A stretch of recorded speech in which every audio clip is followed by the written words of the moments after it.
lot of people who recognize the name Alice Cooper have no idea that he's a Christian. Tell us how and when you came to the faith. You know, I'm the prodigal son, for one thing. I am the perfect example of the prodigal son. My dad was a pastor. My grandfather was an evangelist. Actually, both my dad and my grandfather were evangelists. And my wife's father is a Baptist pastor.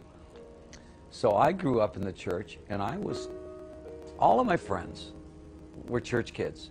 I had so much fun. I mean, I was in church on Sunday, Wednesday night, Friday nights. I mean, all my social life was based around kids in the church.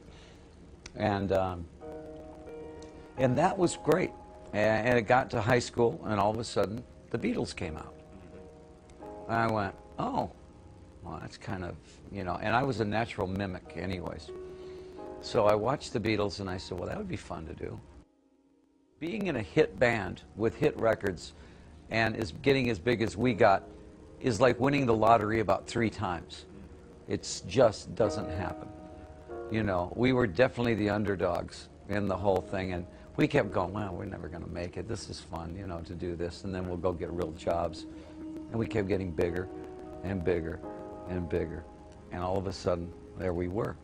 You know, and then on top of it, being creative, I looked around and I went, there's no villains in rock and roll. Why not create rock's ultimate villain? You know, and still, without thinking, well, how would that bother? That wouldn't affect my faith at all. You know, the Bible's full of villains. You know, I'll be this villain. And I gave Alice his perimeter, you know, his areas where he wouldn't go past. And I still find songs that from the first albums that are totally got Christian, all kinds of Christian bywords going all the way through it, you know, because it comes out of you what's in you. So songs like Second Coming and things like that were all pretty much always warning about Satan. That's really the core kind of message that's in the music, isn't it? It always has been. Yeah. And the weird thing was, even though my image was the most scary, I terrified TBS, I think. Yeah. Because of, first of all, they never heard my songs. I guarantee you. They never actually listened to my songs. Because almost everything I wrote was good and evil. Don't pick evil. Yeah. You know, even when I wasn't Christian, I was saying that. You know, God and the devil. Don't pick the devil. It's a bad idea. You know. But, you know, all they saw was the image. All they saw was, and that was okay.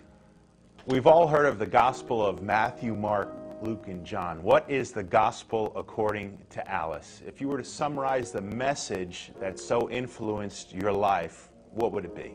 If it says that Jonah was swallowed by a whale, then that means it. If it's, I don't believe this stuff where it's all, well, you know, it's just kind of, those are all parables, and they meant this, and no.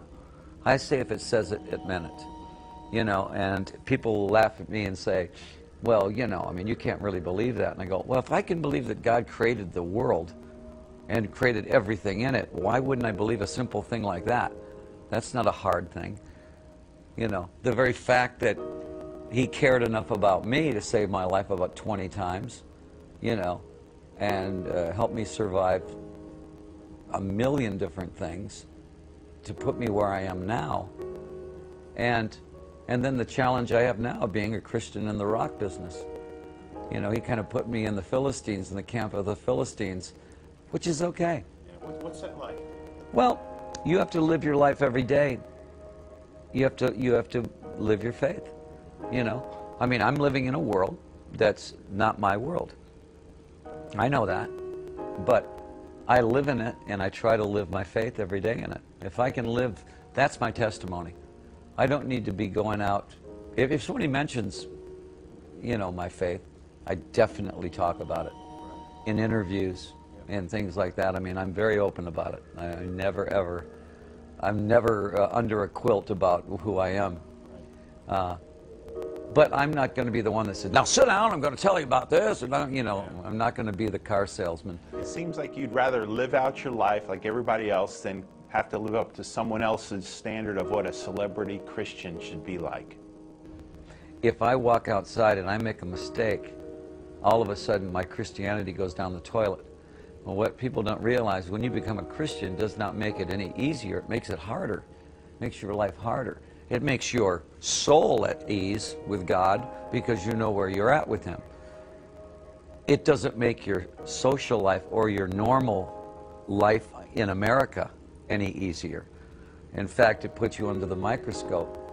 Sometimes I think that, you know, TV evangelism is one of Satan's greatest weapons. They put these guys on a pedestal, and all of a sudden they get caught with a prostitute, and every Christian I know then is under the gun. So you don't think that that's kind of set up? Yeah, I'm telling you. You know, the devil is very smart.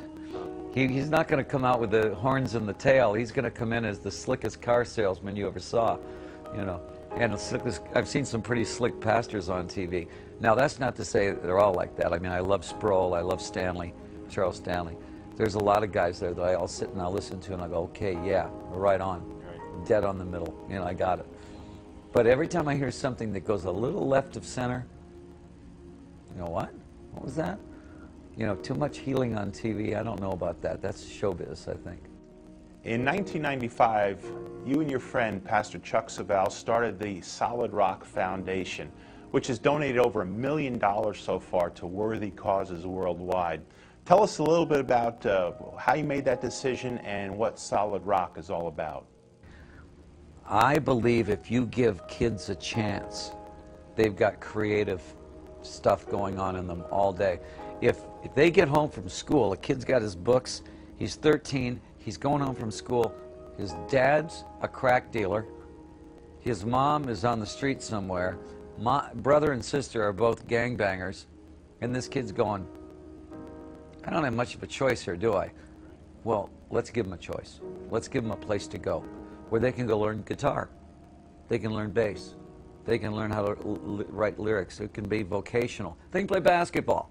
They can do any of that stuff under the guidance of Christian businessmen and Christian people that don't want anything from them. We